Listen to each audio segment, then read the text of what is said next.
Damn, she gets hot.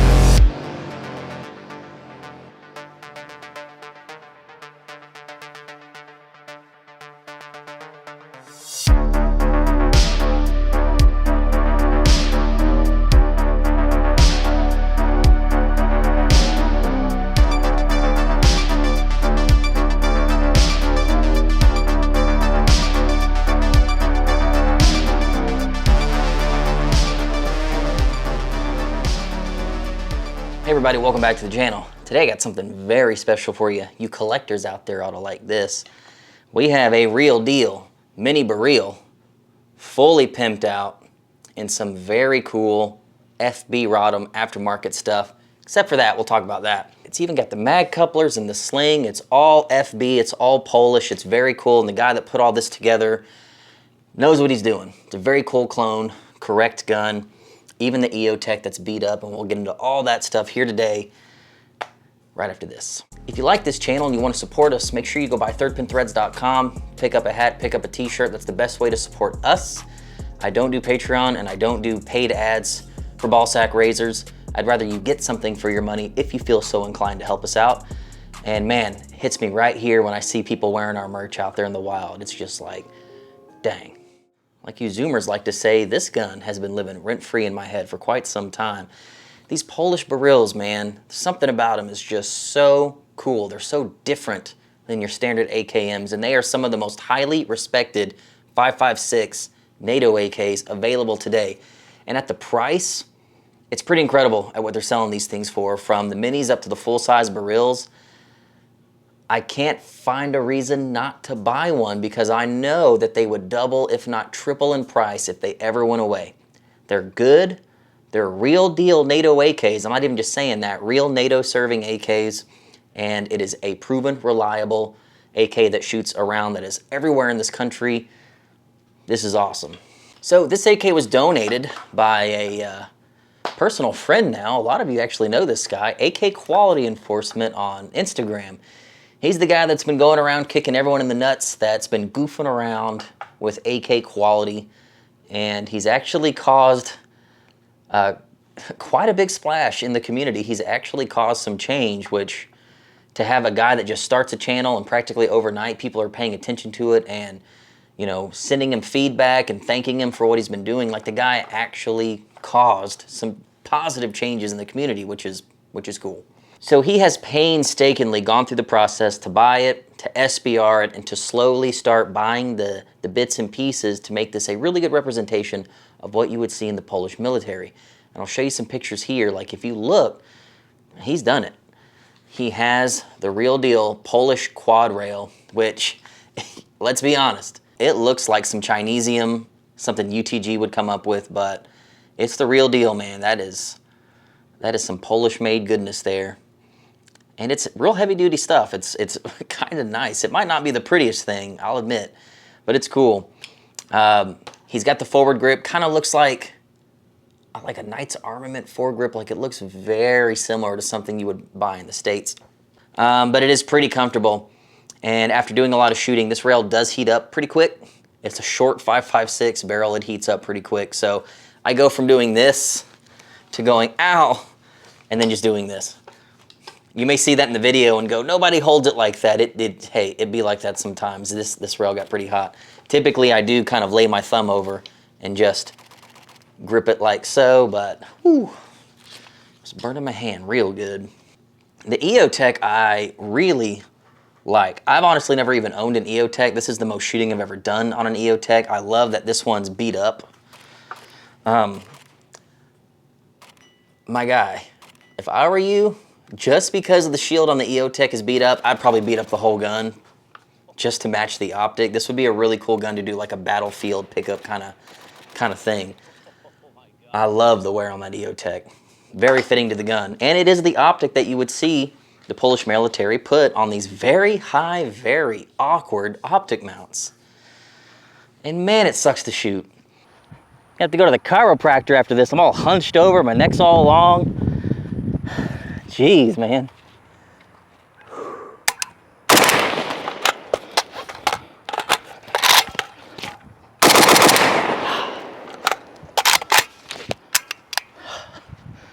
thought of this? It looks pretty titties though. Optic being so high is my least favorite thing about it, though it looks awesome. And I let a lot of stuff slide when something looks cool on an AK. I can shoot this thing with my chin, my cheek, nothing touching the stock just to get a decent sight picture, which means I've only got, you know, the shoulder and the 2 points of contact on my hand. I don't have that cheek contact to really lock everything in, and I feel like I'm just a little bit less accurate because of it. That's honestly probably my biggest knock on the thing, is just that optic height. And I'm sure there's a reason for that. I'm sure it's nods or body armor or whatever you guys are gonna say. I'm sure they have a reason for it. As an American civilian, hate how high it is. What's cool is if you look there, there's actually iron sights built into that mount, and they work really good. And those actually, you can get a pretty good cheek weld if you don't put an optic on it right away and you use your irons. But I know Atero Arms makes a replacement for these.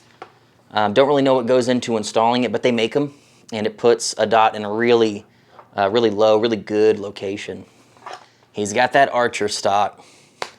Probably the best looking stock for one of these, but as you can see here, like it drops the stock even lower.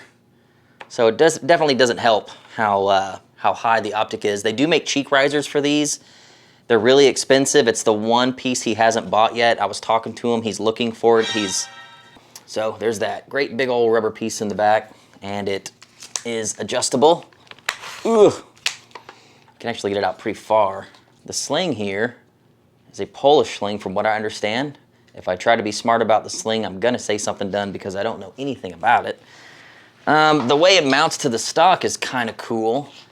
And he's like, I painstakingly made sure that I put the sling on the stock the right way. And it is interesting how it goes on there. Maybe you can see how it loops around the stock. It's kind of interesting. I didn't think it was the most comfortable sling in the world, but it's clone correct, so there you go.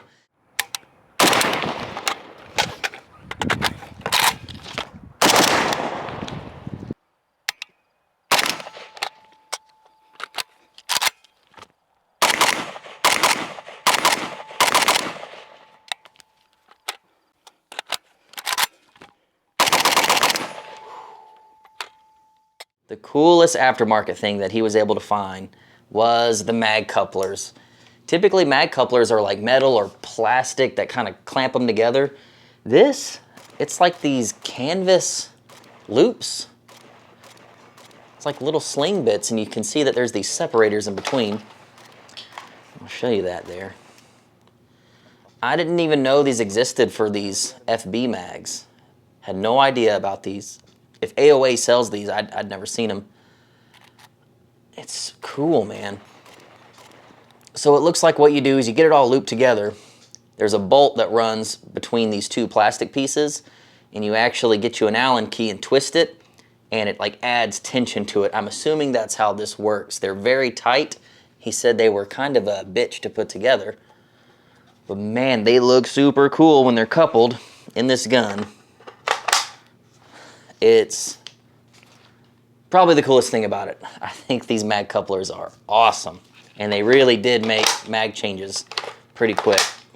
Pretty dang quick. So finally, one thing I did to this, I noticed that the factory flash hider that comes on these is permanently installed. If you look right here, you can see straight through the gas block right there. So that would have been a roll pin that holds the detent pin that holds an AK muzzle device on. Like any AK, you've got your spring-loaded detent, there's a roll pin that holds all that together.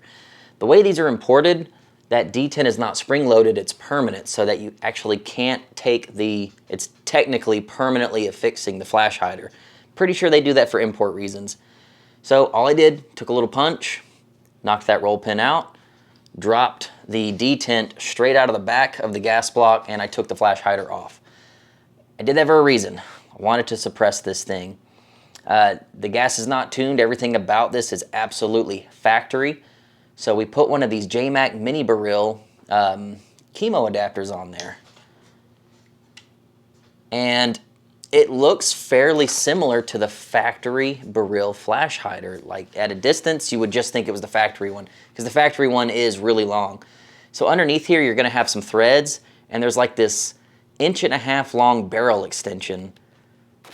So it's not the easiest thing. Other than this, I don't think there are any muzzle devices that will work with the mini Beryl. But luckily for this, you get a little bit of a break. Not too crazy of a break, but it's there. So it does tame a little bit of recoil, but you can put a can on.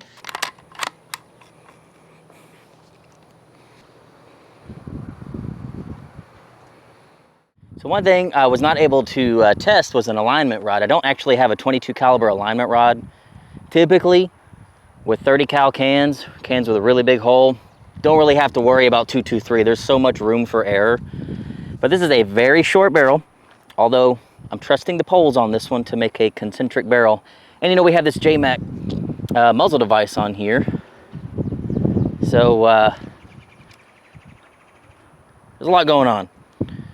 I'm trying to make everyone at the range like me, so we're gonna suppress this thing. I'm sure there are tunable gas pistons out there for the mini Beryl. I haven't really looked.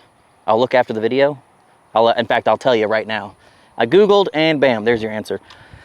But it feels really well gassed, unsuppressed. So I'm thinking it might not be too bad with this can on there. And man, zeroing this thing, I just about maxed out the setting on this EOTech.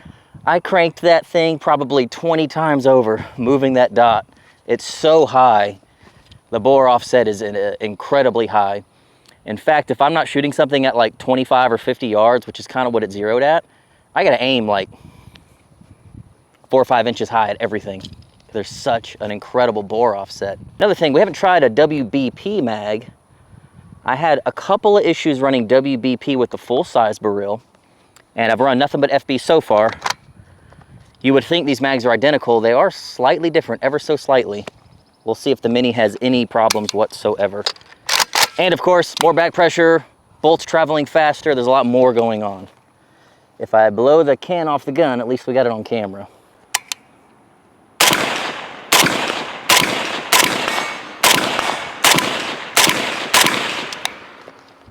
I changed everything I said about the gun. I love it now. That is all this thing needed was a can. I feel like it has a less recoil now. Damn, I didn't even see how far away those casings were flying. This thing just went up a notch in my book. It suppresses so well. I'm gonna get you guys farther away. You have to see that.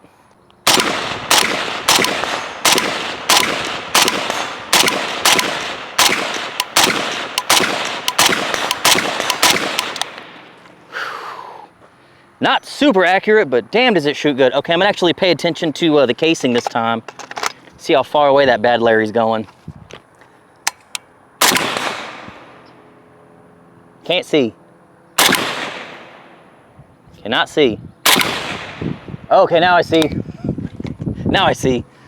25 feet. But it doesn't feel like that. Like, I feel like a 7.62 gun sending casings that far would feel crazy.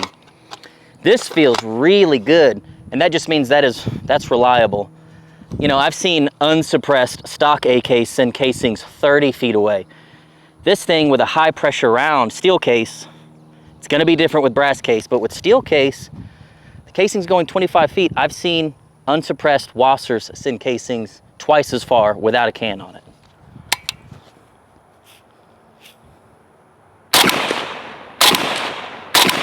Ooh, damn, she gets hot.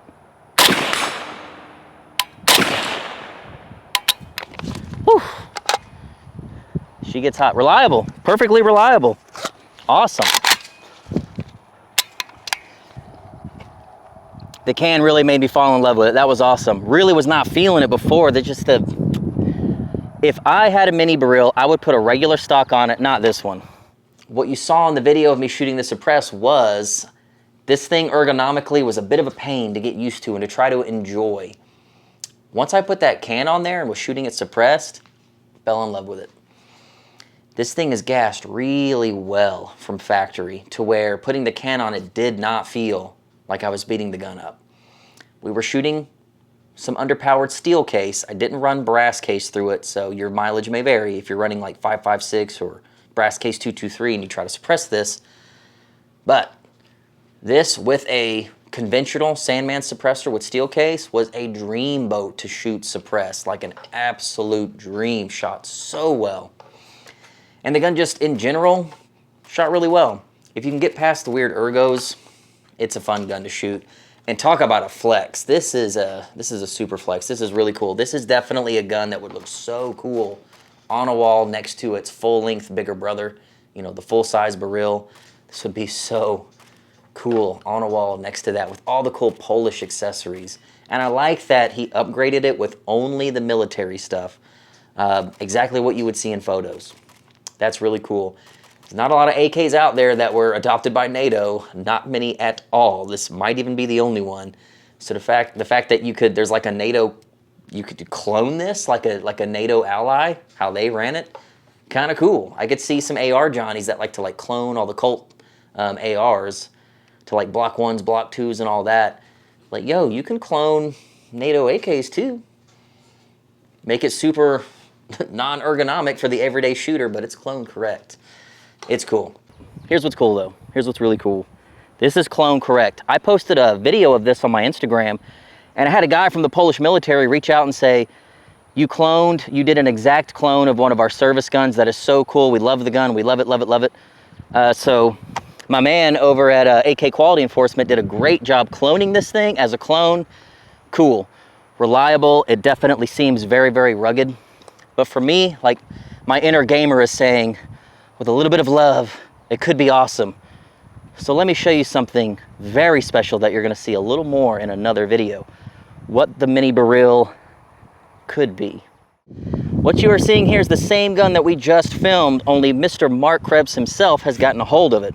If you follow Mark or Krebs Custom on Instagram, you've probably seen this gun as it was being built, and as you can see, it's still technically being built.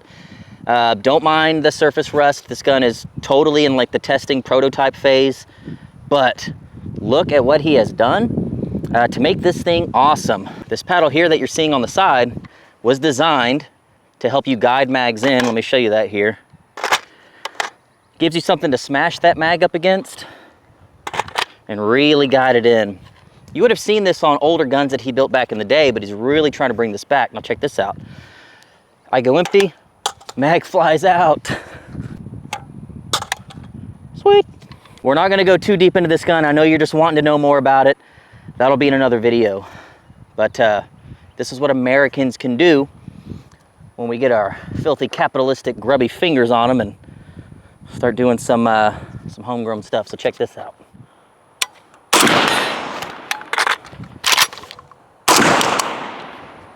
Oh man, that is awesome. Ram it in, goes home, charge. Not bad.